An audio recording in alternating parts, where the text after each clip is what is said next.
front. I'm gonna ask Linda Turner, from the T&I manager for Prince George's County. She would have a seat here as well. One of our lead facilitators, Wallace Majid, will be joining us up front as well.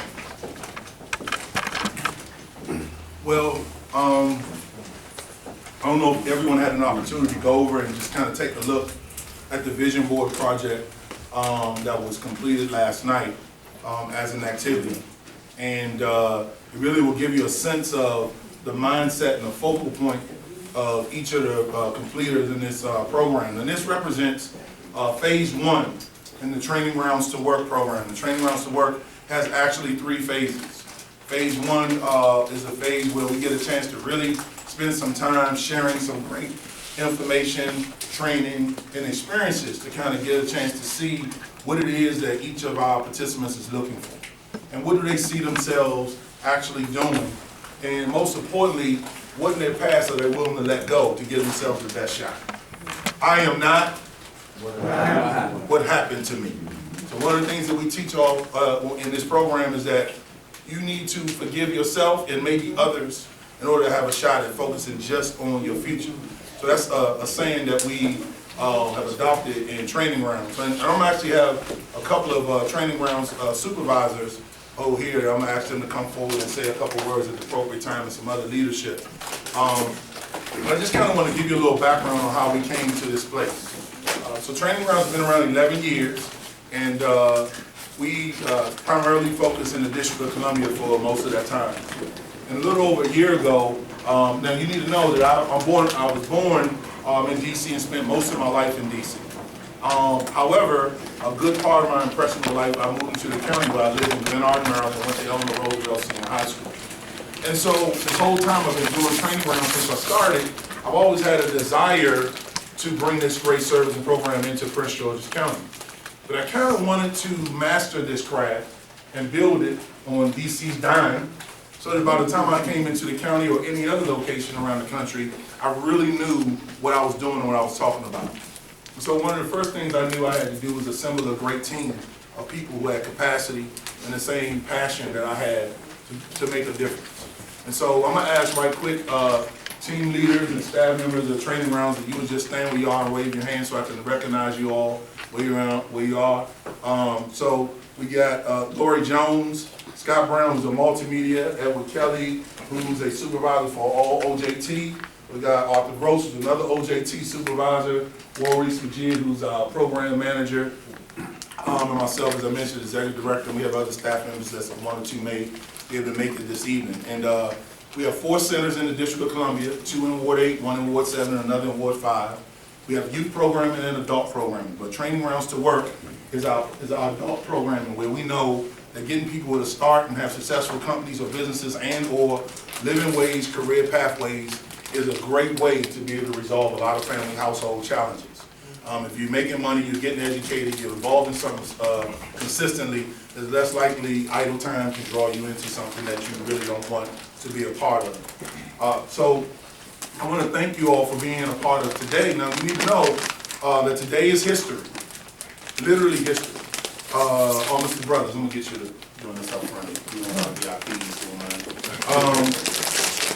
this is literally the first class in Prince George's Training Grounds, Prince George's County history that you're looking at right now. First class ever.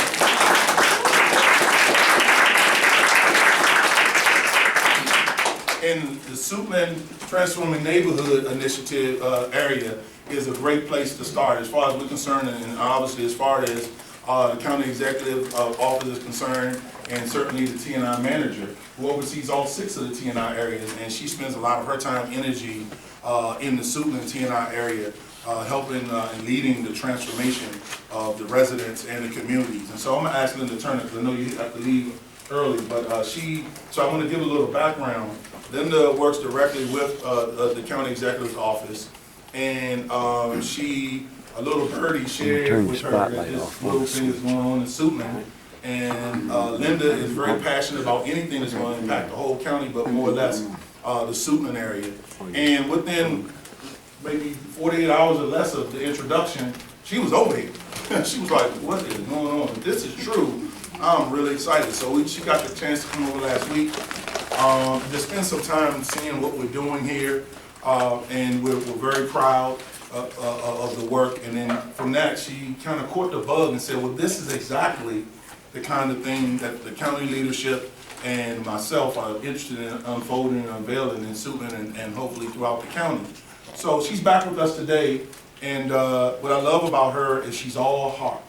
And she's access and leverage in this county to get to anybody she wants to. There's nobody in the county reach that she can't get to, from the fire chief to the county exec himself and everybody in between. But she thought it not robbery on today to make her way to this ceremony to celebrate and honor what these gentlemen have done. So I'm going to ask Linda Turner to come up and what can say hello to you all. Can we give her a hand?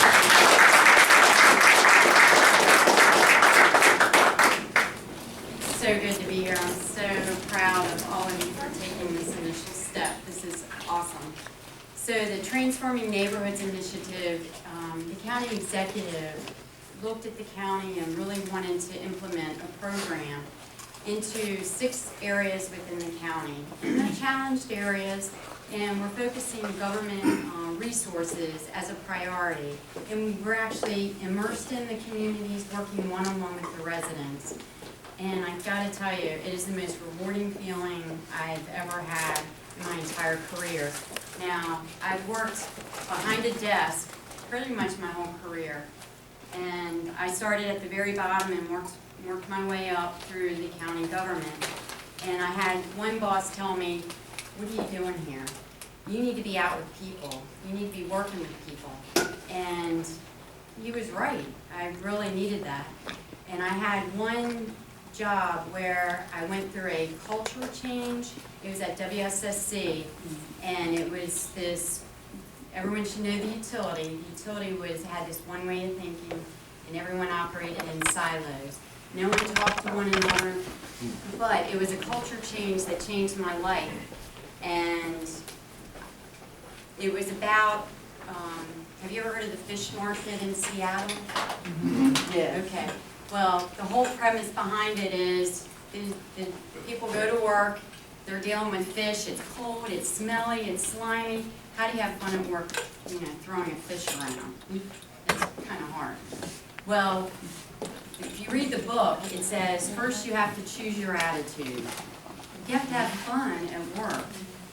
And you need to be there in the moment. You need to be there for other people. Well, it was such a culture change. I actually saw in 2 years, I saw an organization go from, to people coming up and hugging you. And trust me, I was not a hugger growing up. I was like, how you doing? You're in my space. But now it's like I want to hug everybody. So I go up to people, and we were having a conversation earlier, and I was saying, I can be driving to work, I'm having, I had a pretty rough morning. As soon as I step out of that car, I put an instant smile on my face, and I'm going to make someone's day. So it is amazing when you get out of the car and you walk into work and you smile at somebody. It's kind of hard not to smile back at them, isn't it? So I live my life that way all the time. I might be having the worst day in the world, but I'm going to have a smile on my face, and I'm going to make sure that I make somebody's day. And I take that even into interviewing, and I was sharing that with Mr. Brown. When I interview people, I might have the most educated, experienced person, and I might have somebody that's somewhat experienced and educated. But you can tell from their attitude in the interview what they're going to be like. And truthfully, can you train somebody to have a good attitude? No. So I'd rather choose somebody that has the best attitude and has somewhat of experience, and they will work with you and they will make whatever the mission is happen. So I think taking this first step, being here, is awesome. I'm really proud of each and every one of you. And I'm going to end with, I met with a business owner yesterday, and he brought in all these school supplies. And the company's called UB. And what's interesting is they sell the products at Target. And I didn't know that. But for every supply that you purchase from Target, they donate one to a challenged school. And so he brought in boxes to one of our elementary school yesterday, and they're bright and colorful supplies, bright folders, and just walk into the classroom with him and watch him open up the box, and it was all colorful supplies. The kids' faces lit up, and it made my day. I told him, I said, that made my day. And it reminded me of the whole fish story. I was like, you made their day, because you brought them something that if, you know, they were working with us, maybe they didn't have a pencil, or maybe their pencil was this small. Now they have a whole supplies to help them in their learning environment. But what was interesting to me is, I said, why did you name your company UB? He said, well, think about it. You be whatever you want. And I tell the kids, you be a doctor, you be a lawyer, you go do what you want to do, you can be it. So I'm going to end it with that, and I'll leave my cards, and I was sharing, we have government resources. If you ever want them, please call me. I'll definitely, direct you the right way. I can be your connection to Prince George's County. Thanks very much.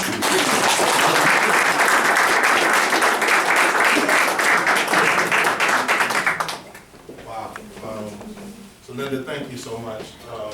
Not just for being here, but for your passion and your heart towards helping with all the residents of the county. But I know that Suitland has a special place in your heart, and I'm grateful that we landed in that space. So we're looking forward to the experience. Little commercial break here. Someone left their phone in the rear. I'm not exactly sure who it is. Anybody? Oh, okay, there we go. There we go. All right, cool. So, in order to do this, it takes a lot of people. I mean, as the founder and executive director, generally I do most of the talking in ceremonies like this. But I'll tell you, I cannot say that I do most of the work.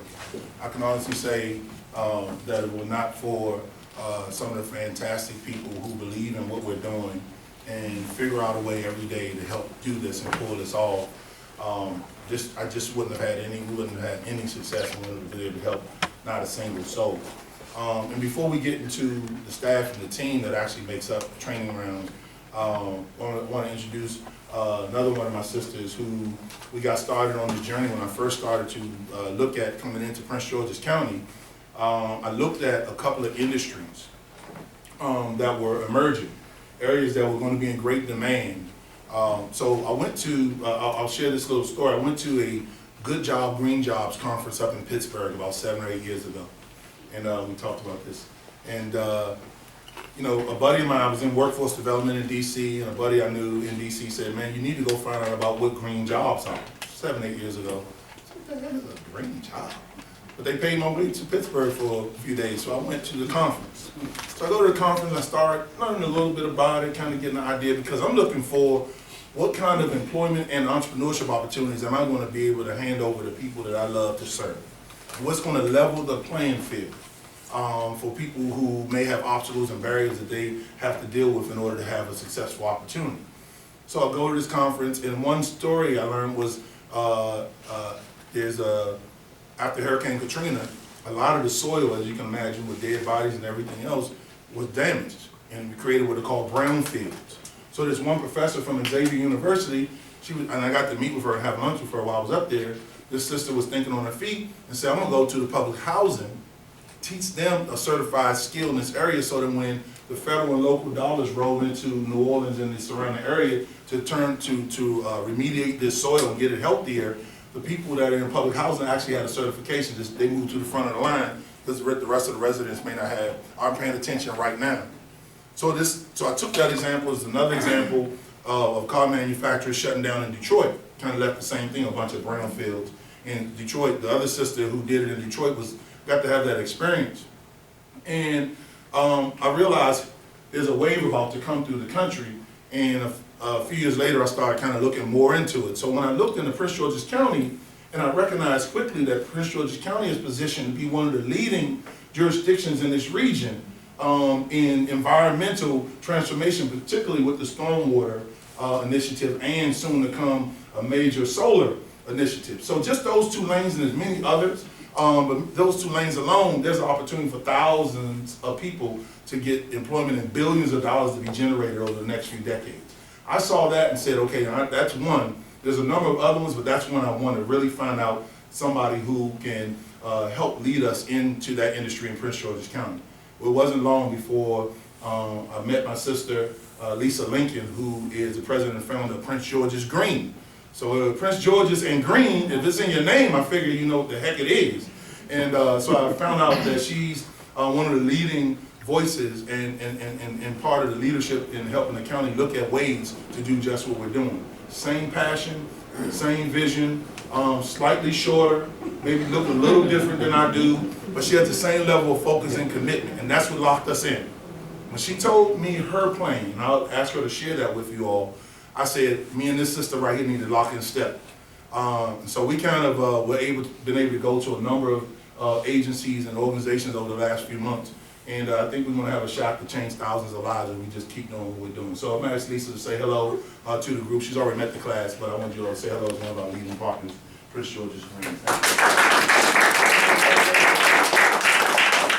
Thank you. So I may look white, but really I'm green. And so one of the first things I have to do is commend Arthur for putting the compostable plate in what I'm using as a compost bin for tonight. So thank you for doing that. And we'll separate out the trash and You just got a B minus, man. thank you for doing that. I appreciate that, for being an example. And so there's a recycling container for any of the bottles, the plastic bottles, but the plates can go in the compost, and napkins can go in recycling as well. So that's my thing, is green, and when I met Tom, I felt like I had found somebody who really got it, really understood that there is this emerging green economy in Prince George's County. Now, Prince George's County is leading in the area. Took a little push from the federal and the state governments to say, you gotta clean up the Chesapeake Bay.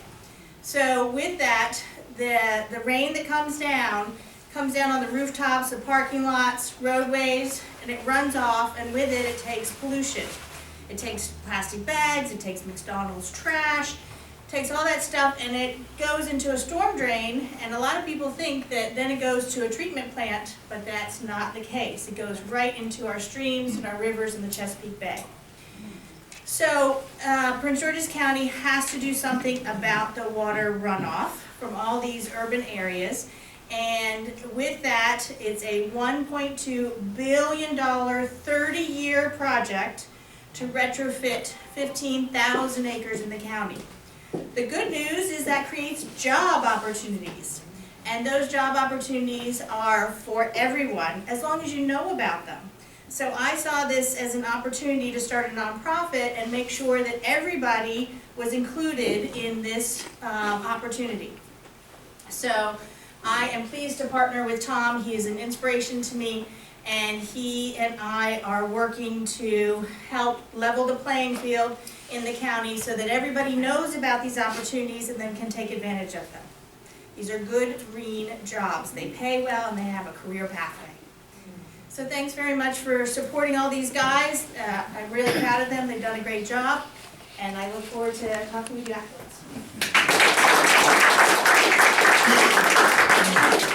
Now, Lisa's heard me say this publicly, and a couple of you all may have heard me say this publicly about her, but I always say that's a bad white girl right there. That's for real. And so, you know, I just kind of wanted to give you all a sense of who's rooting for you, who's cheering for you, who's believing in you. Training Grounds is going to do what we do, but I need you all to know we don't do this alone. And certainly, Mr. Brown, I don't do this in a silo. And actually, you all in the class, you all met one of our partners from PrEP. PrEP LLC is our partner that actually is responsible for us physically being in this space and some of the programming that we're going to be providing. And one of the founders and principals of that just joined us. He's standing in the rear. So at least wave Carl, let him know. Carl Thomas is one of the co-founders of PrEP LLC, who's actually responsible for us having the opportunity to physically do our thing here, and we have some great things in store. So, you know, I'm going to ask a couple of people to come forward that are from the Training Grounds leadership, and I'm going to start with this gentleman who you all gotten acquainted with over the last few weeks, who's been one of your facilitators. And this gentleman here is, you can't tell by when he walks up here, but you all know if you've been in this class, he's 6'4", 260, right? So none other than my brother, who's actually come on as program manager and helping to direct and shape the direction of training grounds moving forward, Mr. Maurice Majid.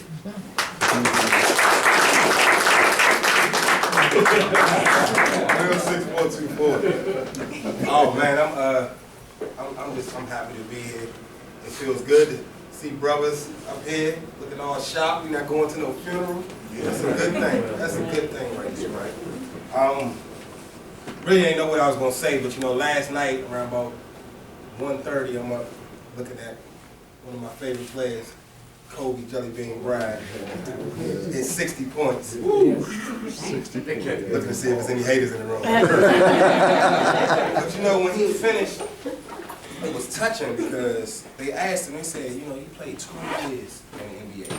He said, what do you want people to really say about you? Like, what's your legacy? What do you want people to think about when they think about Kobe Bryant? He said, I want everybody to know I left it all on the court. That's powerful right there. You know what I mean? And I want y'all to kind of think of what we doing here the same. We want to leave it all on the court. You know what I mean? I heard something one time, and it wasn't even funny to me. Somebody said, you know what, man? Everybody has lied to us, man. They told us that, you know, you always got to, you know, get another chance. It's never too late. The opportunity's still here. And we said, you know, that's not true. And that is. And when I really thought about what he was saying, I said, you know what, that's true. There are some opportunities, like, you know, I can't be the center for the Lakers no more. That opportunity's gone, right? Right? That opportunity's gone. Your knees got bad. Yeah, it's my knees, you know? But there are certain opportunities, ladies and gentlemen, that, you know, that have passed us by. It's just, it is what it is. It's just the truth, you know? We gotta, sometimes we gotta be true to ourselves, right? So there are some opportunities that have passed us by. But there are greater and bigger opportunities, you know, that are waiting for every last person in this room, especially you guys, man. You know, I saw y'all over the last 3 weeks, man. It was special, man, you know. And what we said on day one is success is when preparation meets opportunity. So over the last 3 weeks, y'all been preparing yourself. So y'all ready. So now it's up to us, these sisters that came up here and talked to y'all, the other individuals in the room, we creating this opportunity. And y'all prepared for it. And that's where success is gonna come from. So yeah, there are some things that you know has passed us by. It is what it is. But there's some bigger opportunities waiting for you. And y'all prepared, y'all said that y'all are ready, we're gonna do our job. Man, 3 weeks, I can't wait for 3 years. Come back so we can talk about it and y'all get to say that y'all are the first class that not just graduated, but moved on to bigger and better things, man. So I'm proud to know you guys, man. So I appreciate the last 3 weeks. Not us teaching y'all, but y'all teaching us. Trust me. All right, so I appreciate y'all.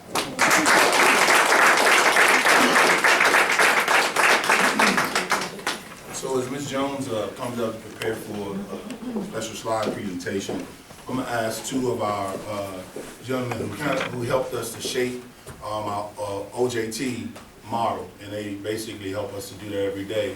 Mr. Arthur Gross and Elwood Kelly, I'm asking them to come up and say hello to you all really quickly. Arthur Gross and Elwood Kelly.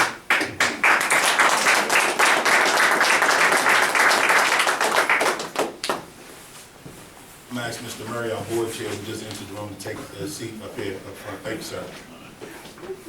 I know I met a few of y'all when I came to the class. Some of y'all may not have had the opportunity to meet, but I'm Elwood Kelly. And I hate speaking after Tom and Rose. I just hate it. I love everybody. You know what I'm saying? I said, well, one thing that Maurice stated was a profound statement. I was back there thinking about it. He said, and I was like, dang, is that a lot of opportunities have passed us by. But there's some bigger and better opportunities waiting, and I'm a prime example of that. You know, my background is similar to a lot of you all that sit here. You know what I mean? And 2 of the jobs that I have, neither one of them I would have ever walked in the room or in the office and applied for them. But there was opportunities that I didn't even know was available to me. Tom made one available to me with Training Grounds, and Mr. Majid made another opportunity available through another organization, and I've been doing quite well for myself. And I also had my own small business, which the ones of you have met me, you already know. And my second job is doing pretty much what I do, just a little bit differently than my first job, and it's transforming neighborhoods. And that's also in Prince George's County. And I bought my Safe Neighborhood. We dressed a little different than what we would normally look like, but we come from one job to come out and support this first class graduation. We leave that job to come and support this, then we're going right back to the street and try to focus on saving lives. That's what we do. I'm the rough around the edge guy. I don't take no crap, I don't play no games. I tell people the truth. And I do a pretty good job of assessing individuals when they come to OJT. That's the role I play. You know, I pay attention to people, to detail, and I see who's really serious and who's faking it. And whoever faking, I get them on out the way and make room for somebody else who's taking up space. You know what I'm saying? So it's a lot of opportunities. You might not even know what those opportunities are yet. Maybe some LinkedIn share some stuff with you. A young lady, Linda Turner, is that it? I want to meet her. Because this is a great place to start. Training Grounds with all his partnerships, Warwick Majid with all his knowledge, and Don Murray, who you probably gonna meet later on, is just so smart. He pours the information into that big head over there. You know, we make stuff happen. Yes. And you know, y'all looking at me right now, this is pretty much my everyday makeup, because I have to mingle with people that's just like you, that think, man, I don't have a chance, I don't have a shot at the title, it's passed me by. But I remind them, like, you do got a shot. Because if I can do it, with all the mess that I've been through and put other people through, anybody in this room can do something if they just apply themselves a little bit. So I want to be another person that congratulate you all on completing this 3-week boot camp. That's what we always call it in the Southeast. And I want to congratulate you all, and I want to also be one of your supporting pillars. A piece of that foundation that you've been standing on since you've been in the program to help you all make it that next step. So if it's just somebody you need to call and you need to talk, or you can't catch this one, you already know you call me and I get in touch with this one and we make stuff happen. If you got an idea, spit it out and we see if we can make that happen. That's what we're here for. That's what I do. I'm great at it. I take the stuff from out there and put it in here and pour it through here and just make a lot of different stuff happen. So I want to congratulate you all. I'm going to thank everybody that's supporting these people up here in the front row. Yes. And with that, I'm done. Thank you.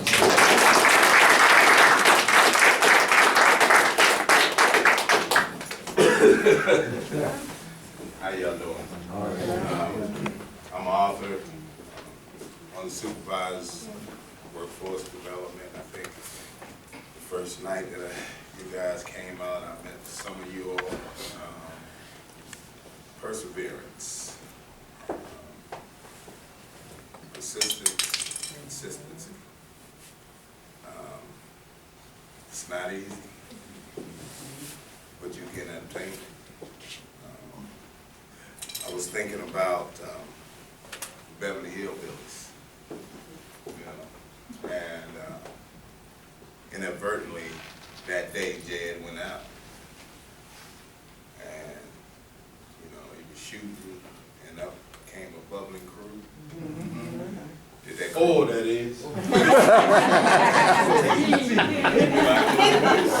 That, and I'm thinking, did that all just get there that day? So, had it been there all the time? Persistence, consistency, perseverance. You get old. So, what's it gonna be? The oil is there. The foundation has been set. It's up to you all now. You have the opportunity. You're a businessman. Your business is out there waiting for you. You know, your stuff is out there. Your stuff is out there. It's all waiting for you. So pretty much up to you all now. Doors has been opened, the stage has been set. So, as Mr. Kelly said, you got a bunch of cheerleaders. Don't picture me in no skirt or nothing like that. I'm cheering. Why? Because somebody gave me another opportunity as well. You know, I used to work with Mr. Brown way back in the day. I'm not that old, y'all. Don't Way back in the day, I worked with him. I'm gonna tell you something real quick. He had a company called Amen Movers, and I was one of the guys that worked for him. One day I took Mr. Brown's truck, and this was a diesel truck, and it ran out of gas, diesel fuel. And guess where it ran out of gas at? The liquor store. I took his truck, and Mr. Brown said, "Nah, I'm not going over there to get that truck. I'm not doing anything. You get my truck and you get my truck back here. I don't care how you do it." So I got the truck there. So Mr. Brown later on, we stayed in contact over the years, and I went to Philadelphia, and I was the overseer of a drug and alcohol program. He brought somebody up there. We talked. He came back up, seen what kind of work I was doing, and he said, "Look, I'm praying to God that He send you back here to Maryland so you can help me out." And so that second opportunity came. And I believe, I love people, and I believe in helping people, and I believe in equipping people with the necessary things for life so you can all move up. No man left behind, or woman. So, I'm saying this to you all. Here's your opportunity. There's oil out there. That's all I want to say. Thank you.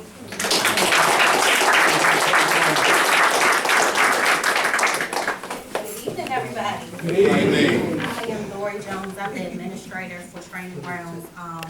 And I just She's want to boss. take. That's the boss. Is he a chair boss? Good. Just checking. I just wanted to take a moment to congratulate each one of you gentlemen sitting in the front row. Family, friends, staff. Can we just give these guys a hand?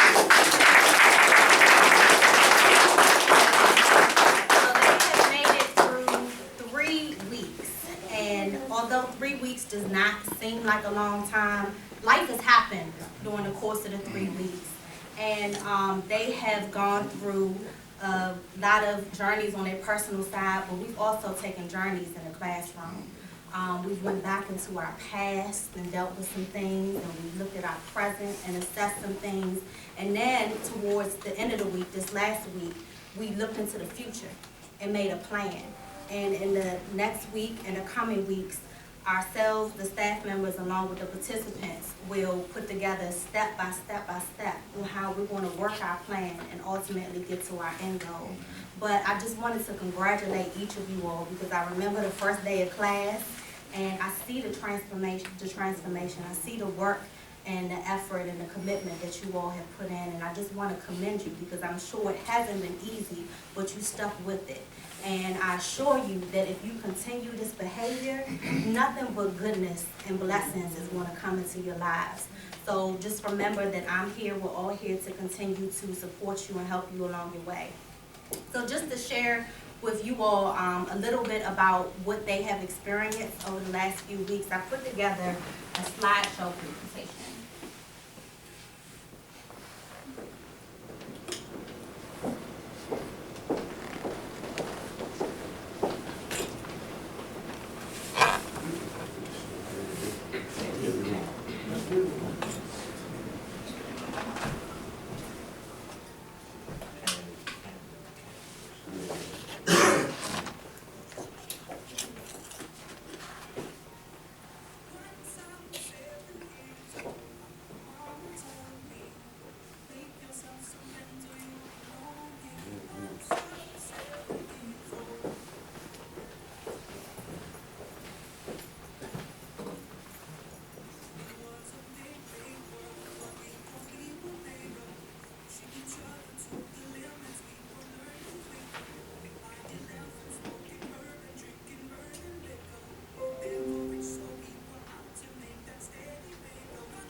While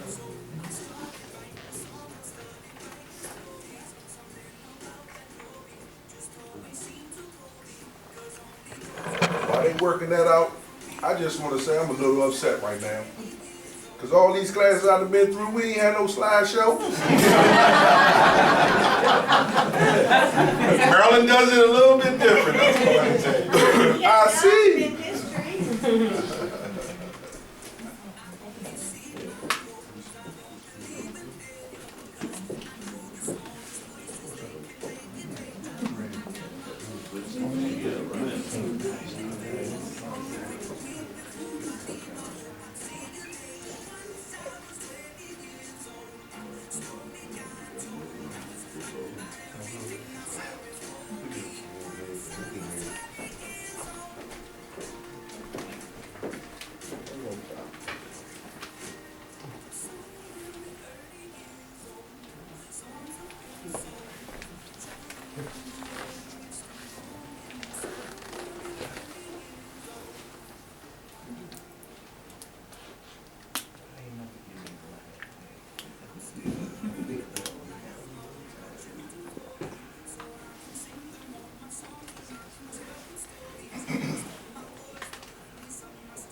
Anybody hear the lyrics to that song besides me?